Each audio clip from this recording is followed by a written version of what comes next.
Hello, trading is closed on March 15th, 2019. We'll go over yesterday's calls, make a prediction for Monday, but I'm going to start off by saying I think the picture will be a lot clearer at Monday's open than it is now. As I said yesterday, we were at resistance. We're trying to break through. It's just a question of whether the resistance holds or not. Okay. We said this was a negative pattern unless it was invalidated early, but gapping up and taking out this high. But ideally, if we're going to break through resistance, we should gap up over this high. We gapped up, didn't take out the high, but we did go past it in a straight line without consolidating, and that's good enough. But what we didn't do is take out this high promptly. When you're at strong resistance like that, you don't take it out promptly. Probably you're going to pull back at least to this level and sometimes under it. Monday's pattern is the one with the early high, same as this, tends to be a rally day. Tends to close at the high, or at least open the following today at the high. But if not, it drops in a straight line. Here we had an ultimate signal to buy, that worked. Here we had a sell signal, that worked. How about this target in italics? That requires a little explanation. I came up with the rules by hand back in 2002, wrote the book in 2010, wasn't published till 2011. So I'd been studying all my targets for 9 years before making them public. I used to have a computer program. When I gave the rules to the programmer, he misunderstood what I said, and he made the rules slightly different. With his rules, this would be a target. And it turns out when we back-tested his rules, they worked. So according to his rules, this would be a target. Don't forget, MEJT generates targets, not buys and sells. So you can have targets in each direction. So although I can't verify it personally, when we tested this with the computer, the way he wrote it, that would be a target. But let's not forget we're at resistance, and if there is a failed target at a major change in trend, that's just par for the course.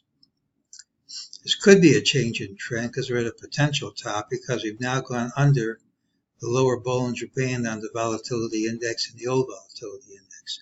Until you get a reversal, there's no signal of a top, but if we get this reversal, which would happen if we dropped sharply Monday, it would be credible.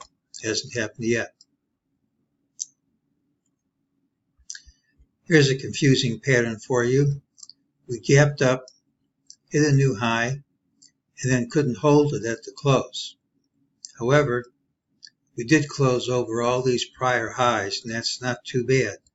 If this target works, all we have to do is take this high out promptly to show that we're going to overcome resistance. If you're a bull, you want to gap over this high. The catch is we have a wall into the close, and that often gets reversed at Monday's open by gapping under this low. What's really confusing is that this isn't usually serious buying, it's usually position squaring. And 5 minutes before the close, after gapping up and hitting a new high, we weren't over any of the prior highs. It's a very negative signal, and all you need for confirmation would be to gap down smartly, at least under this high, and preferably under the true range, which would be the close of Thursday, which is 14 points under Friday's close. If we gap down smartly under at least this level, and preferably this one, that would signal a top that would probably hold. It would show this was a false break. It hasn't happened yet. This is our count. We have the rally ending here. Here's your wave blew away. We're trying to come up at the end of this bear market rally. And there were a number of prices that worked. had the reverse, but we didn't reverse, and it keeps going up. If we drop, there's a reason to believe this will work. Let's go over the reasons. Oh, please pay attention to the bottom of wave 4 and of this wave A. We'll come back to it. We finally have a wave count that works. If this is an ABC from the Christmas low, you can see that's 78.6, and that's 100. That's your wave black C, and you can see that there's a fib relationship between A